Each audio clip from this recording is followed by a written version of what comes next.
ത്രിയേക ദൈവത്തിൻ്റെ വലിയ തിരുനാമം മഹത്വപ്പെടുമാറാകട്ടെ.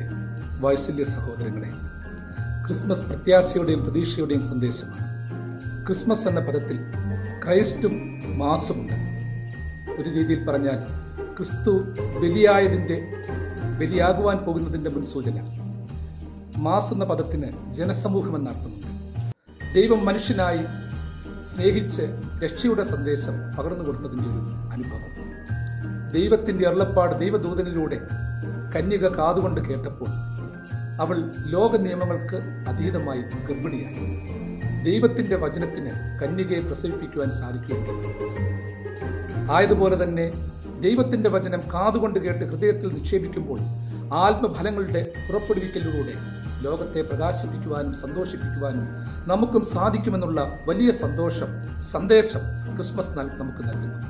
കന്യക ഗർഭിണിയായതുപോലെ അസാധ്യമായ കാര്യങ്ങൾ അനുദിന ജീവിതത്തിലൂടെ ദൈവകൃപയാൽ ക്രിയാത്മകമായ അനുഭവങ്ങളിലൂടെ പ്രതീക്ഷയിലൂടെ നേടുവാൻ നമുക്കും സാധിക്കുമെന്ന സന്ദേശം ക്രിസ്മസ് നമുക്ക് പങ്കുവയ്ക്കുന്നു.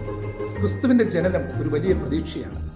ക്രിസ്തു ദൈവം മനുഷ്യനായെങ്കിൽ മനുഷ്യൻ ദൈവികരാകണമെന്ന അത്താനാസ്യോസ് പിതാവിൻ്റെ വാക്കുപോലെ ദൈവികരായി നാം ഉയരണം, സ്നേഹിക്കണം.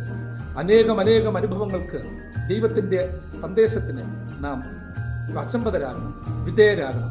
ഉണ്ണിയേശുവിനെ കൈകളിൽ എടുക്കുവാൻ വെമ്പുന്ന നാം ഓരോരുത്തരും ഉണ്ണിക്ക് നൊമ്പരമുണ്ടാക്കാതെ, പോറലേൽപ്പിക്കാതെ, നിഷ്കളങ്കമായ പുഞ്ചിരിയോടെ, സ്നേഹത്തോടെ, കുഞ്ഞു മനസ്സുള്ളവരായി തീരുവാൻ ദൈവം സഹായിക്കട്ടെ.